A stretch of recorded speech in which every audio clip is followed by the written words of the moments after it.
ఓం మహాగణపతే నమః.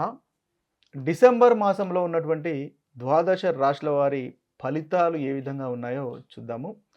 ముందుగా ఈ మాసంలో ఉన్నటువంటి గ్రహస్థితిని గనక ఒకసారి మనం గమనించినట్టయితే, ఈ మాసంలో దాదాపు అన్ని గ్రహాలు దాదాపు స్వల్ప కాలంలో మనకు సంచారం చేసేటటువంటి గ్రహాల అన్ని మార్పులనేవి జరుగుతున్నాయి.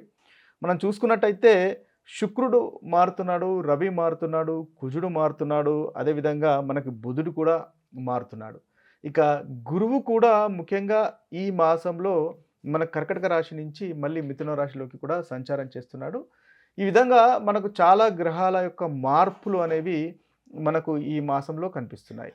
ముఖ్యంగా మొదటి వారంలో కుజుడు మార్పు, అదేవిధంగా దాదాపు మనకి మూడవ వారంలో శుక్రుని యొక్క మార్పు, రెండవ వారంలో రవి మార్పు, అదేవిధంగా బుధుని యొక్క మార్పులు కూడా మనకు ప్రభావితం చేస్తున్నాయి. అయితే ఈ యొక్క మార్పులన్నింటినీ మనం పరిగణలోకి తీసుకున్నట్టయితే, ముఖ్యంగా మనం చూసుకున్నట్టయితే శుక్రుడు వీరికి మనకి వృశ్చిక రాశి నుంచి మనకు ధనుసు రాశిలోకి సంచారం చేస్తున్నాడు. రవి కూడా వృశ్చిక రాశి నుంచి ధనుసు రాశిలోకి సంచారం చేస్తున్నాడు. కుజుడు వృశ్చిక రాశి నుంచి ధనుసు రాశిలోకి, బుధుడు మనకి తులా రాశి నుంచి వృశ్చిక రాశిలోకి సంచారం అనేది ఉంటుంది. అయితే ఈ సంచారాలన్నింటినీ మనము పరిగణలోకి తీసుకొని ఈ మాసంలో ఏ ఏ రాశుల వారికి ఏ విధంగా ఉంటుందో చూద్దాము. కన్యా రాశి వారి యొక్క ఫలితాలు మనం ఈ డిసెంబర్ మాసంలో కనుక చూసుకున్నట్టయితే, ఈ కన్యా రాశి వారికి చక్కటి ఫలితాలు, దాదాపుగా అనుకూలమైనటువంటి ఫలితాలు అధికంగా కనిపిస్తున్నాయి. వీరికి కుజుడు, శుక్రుడు, రవి అనుకూలమైనటువంటి ఫలితాలు ఇస్తున్నాడు. అదేవిధంగా రాహు కూడా ఈ యొక్క రాశి వారికి అనుకూలమైనటువంటి ఫలితాలు కలగజేస్తున్నాడు. అయితే ముఖ్యంగా కుజుడు వీరికి 3వ స్థానంలోను 4వ స్థానంలోనూ సంచారం చేస్తున్నాడు. శుక్రుడు 3, 4, రవి 3, 4 ఇంట్లో సంచారం అనేది ఉంటుంది. అయితే బుధుడు వచ్చేసి రెండవ ఇంట్లోను, అదేవిధంగా 3వ ఇంట్లోనూ సంచారం అనేది ఉంటుంది. అయితే వీరికి ముఖ్యంగా ఈ మాసంలో కనుక చూసుకున్నట్టయితే వివాహ ప్రయత్నాలు చేస్తున్న వారికి వివాహ ప్రయత్నాలు అనుకూలంగా ఉంటాయి. అదేవిధంగా ఆరోగ్యం కూడా మెరుగుపడుతుంది. వ్యవసాయ రంగంలో ఉన్న వారికి కూడా చాలా చక్కగా ఉంటుంది. శత్రువులపైన జయం అనేది ఉంటుంది. శుక్రుడు ఈ యొక్క రాశి వారికి చాలా అనుకూలంగా ఉన్నాడు కాబట్టి శుక్రగ్రహం అంటే ఏదైతే కంఫర్టబుల్ లైఫ్ అనేది ఉంటుంది, అదేవిధంగా అన్ని రకాల సదుపాయాలు మీరు సమకూర్చుకోగలుగుతారు. ముఖ్యంగా కుటుంబంతో సంతోషంగా ఉంటారు. వాహన సౌఖ్యము అనేది ఉంటుంది. శుక్రుడు మీకు కన్యా రాశి వారికి 2వ అధిపతి, అదేవిధంగా భాగ్యాధిపతి కాబట్టి ఏదైతే లక్కు అంటే అదృష్టానికి సంబంధించిన విషయాల్లో అనుకూలత ఉంటుంది అని మనం చెప్పవచ్చు. అంతేకాకుండా శుక్రుడు 3వ ఇంట్లో సంచారం అనేది అనుకూలంగా ఉంటుంది. అధికారానికి సంబంధించినటువంటి విషయాల్లో మీకు అనుకూలత అనేది ఉంటుంది. ప్రాస్పరిటీ అనేది పెరుగుతుంది. ఆధ్యాత్మికత సంబంధించినటువంటి విషయాల్లో అనుకూలంగా ఉంటుంది అని మనం చెప్పవచ్చు. మంచి వస్త్రధారణ ఉంటుంది. అదేవిధంగా తృప్తికరమైనటువంటి భోజనం కూడా మనకి కన్యా రాశి వారికి ఈ మాసంలో కలుగుతుంది అని మనం చెప్పవచ్చు. ముఖ్యంగా మానసికంగా సంతోషం అనేది పెరుగుతుంది. డబ్బు సమయానికి చేతికి అందుతుంది. తద్వారా మీరు ఏదైతే పనులు చేయాలనుకుంటున్నారో ఆ పనులు తప్పకుండా చేసుకునేటటువంటి అవకాశాలు మనకు కనిపిస్తున్నాయి. అయితే కుజుడు అదేవిధంగా రవి 2వ భాగంలో అంతగా ఈ రాశి వారికి అనుకూలంగా లేరు. అయితే ఆ విషయాలు కాస్త జాగ్రత్త పడడం అనేది చెప్పదగిన సూచన. దంపతుల మధ్య మనస్పర్ధలు రాకుండా చూసుకోండి. చిన్న చిన్న మనస్పర్ధలు ఉండే అవకాశాలు మనకు కనిపిస్తున్నాయి. అదేవిధంగా తల్లిగారికి సంబంధించిన అంటే తల్లిగారితో కూడా కాస్త మనస్పర్ధలు, ఈగోస్కు వెళ్ళేటటువంటి అవకాశాలు కనిపిస్తున్నాయి. లేదా ప్రాపర్టీస్కి సంబంధించినటువంటి విషయాల్లో కాస్త ఆచి తూచి వ్యవహరించండి. తద్వారా మంచి ఫలితాలు కలుగుతాయి. ఏదైతే మనకు ప్రాపర్టీస్ ఉన్నాయో అంటే మీరు ఏదైనా కొనుగోలు చేయాలనుకున్నా కూడా 1కి 2 సార్లు ఆలోచించి బాగుంటేనే కొనుగోలు చేయండి. తద్వారా మంచి ఫలితాలు కలుగుతాయి. డైజెషన్ సమస్యలు ఉండే అవకాశాలు కనిపిస్తున్నాయి కాబట్టి తీసుకునేటటువంటి ఆహార విషయంలో కాస్త జాగ్రత్తగా ఉండడం అనేది మీకు చెప్పదగినటువంటి సూచన. అయితే మీకు శని కూడా 7వ స్థానంలో సంచారం చేస్తున్నాడు. తద్వారా వృత్తిలో కాస్త అధికమైనటువంటి ఎఫర్ట్స్ పెట్టడం వల్ల మంచి ఫలితాలను పొందుతారు.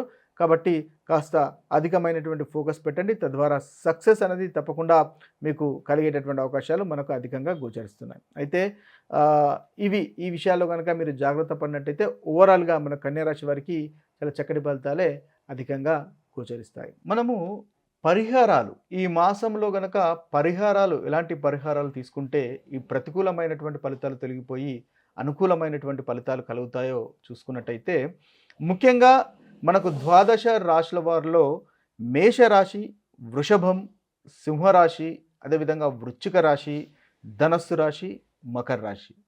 మేషరాశి, వృషభ రాశి, సింహరాశి, అదేవిధంగా వృశ్చిక రాశి, ధనస్సు రాశి, మకర రాశి. ఈ రాశుల వారు ముఖ్యంగా చేసుకోవాల్సినటువంటి పరిహారాలు రవికి, కుజునికి, ఈ 2 గ్రహాల యొక్క పరిహారాలు కనుక మీరు ఈ మాసంలో చేసుకున్నట్టయితే చక్కటి ఫలితాలు కలుగుతాయి. అయితే ఆ పరిహారాలు కనుక మనం చూసుకున్నట్టయితే ముఖ్యంగా ఆదిత్య హృదయాన్ని పఠించండి. ప్రతి ఆదివారము లేదా సూర్యోదయము ప్రతిరోజు ఆదిత్య హృదయాన్ని పఠించినట్టయితే చక్కటి ఫలితాలు కలుగుతాయి.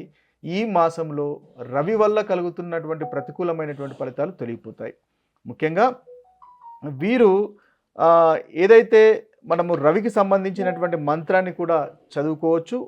ఓం హ్రాం హ్రీం హ్రౌం సూర్యాయ నమః అనేటటువంటి మంత్రాన్ని 108 సార్లు కనుక పఠించినట్టయితే ఈ రాశుల వారికి రవి వల్ల కలుగుతున్నటువంటి ప్రతికూలమైనటువంటి ఫలితాలు తొలగిపోతాయి. అదేవిధంగా రవివారం అంటే ఆదివారం రోజు ఫాస్టింగ్ ఉండడం కూడా చక్కటి ఫలితాలు వీళ్ళకు కలగజేస్తాయి.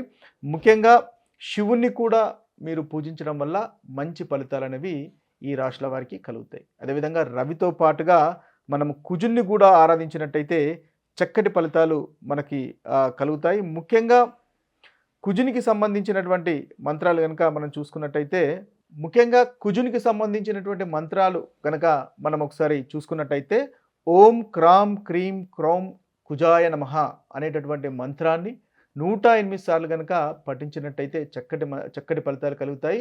ఇది కుజుని యొక్క బీజ మంత్రము. దీనివల్ల మనకి కుజునికి సంబంధించినటువంటి ఎటువంటి దోషాలున్నా కూడా తొలగిపోతాయి. ఈ మాసంలో మీకు కుజుడు కూడా అంతగా అనుకూలంగా లేడు కాబట్టి ఈ మంత్ర పఠనము 108 సార్లు కనుక పఠించినట్టయితే చక్కటి ఫలితాలు కలుగుతాయి. అదేవిధంగా ప్రతి మంగళవారము హనుమంతుని పూజించినట్టయితే మంచి ఫలితాలు ఈ రాశుల వారికి కలుగుతాయి. కుజునికి ఉన్నటువంటి దోషాలు తొలగిపోవడానికి హనుమంతుడు కూడా మనకు చక్కటి ఫలితాలను కలుగజేస్తాడు. ఇక చూసినట్టయితే ముఖ్యంగా మనకి ప్రతి మంగళవారం హనుమంతుని పూజ, అదేవిధంగా మహామృత్యుంజయ మంత్రాన్ని కూడా పఠించినట్టయితే మంచి ఫలితాలు కలుగుతాయి. ఇక మిథున రాశి వారు, కర్కటక రాశి వారు, కుంభరాశి వారు, ఈ 3 రాశుల వారు యొక్క ఫలితాలు వీరి యొక్క పరిహారాలు కనుక మనం ఒకసారి గమనించినట్టయితే వీరికి శుక్రుడు అంతగా అనుకూలంగా లేడు కాబట్టి శుక్రుడు యొక్క పరిహారాలు చేసుకున్నట్టయితే 3 రాశుల వారికి చాలా చక్కగా ఉంటుంది. శుక్రునికి సంబంధించినటువంటి పరిహారాలు చూసుకున్నట్టయితే శివుణ్ణి, పార్వతిని, శివ పార్వతులను పూజించడం వల్ల ఈ మాసంలో ఈ రాశుల వారికి అనుకూలంగా ఉంటుంది. ముఖ్యంగా సోమవారము బిల్వ పత్రాలతో కానీ పాలతో కానీ శివుణ్ణి అభిషేకించడం వల్ల మంచి ఫలితాలు అనేవి ఈ రాశుల వారికి కలుగుతాయి. అదేవిధంగా వీరు శుక్రుని యొక్క బీజమంత్రము ఓం ద్రాం ద్రీం ద్రౌం శుక్రాయ నమః అనేటటువంటి బీజమంత్రాన్ని రోజుకి 108 సార్లు పఠించినట్టయితే చక్కటి ఫలితాలు ఈ రాశుల వారికి కలుగుతాయి. చూసుకున్నట్టయితే మనకు చివరిగా మిగిలిన 2 రాశులు కన్యా రాశి, తులారాశి. ఈ కన్యా రాశి, తులారాశుల వారికి ముఖ్యంగా బుధునికి సంబంధించినటువంటి పరిహారాలు చేసుకోవడం వల్ల చక్కటి ఫలితాలు కలుగుతాయి. విష్ణు సహస్రనామం పఠించడం వల్ల మంచి ఫలితాలు కలుగుతాయి. అదేవిధంగా బుధవారం రోజు ముఖ్యంగా వెంకటేశ్వర స్వామిని దర్శించుకోవడము లేదా మహావిష్ణువును ఆరాధించడము వల్ల చక్కటి ఫలితాలు ఈ రాశుల వారికి కలుగుతాయి. ఇవి స్థూలంగా మనకి ఈ 12 రాశుల వారికి ఈ డిసెంబర్ మాసంలో ఉన్నటువంటి పరిహారాలు. ఇక మరొక వీడియోలో మరొక రాశి ఫలితాలతో కలుద్దాము. అంతవరకు సెలవు. సర్వే జన సుజనో భవంతు, సర్వే సుజన సుఖినో భవంతు. నమస్తే.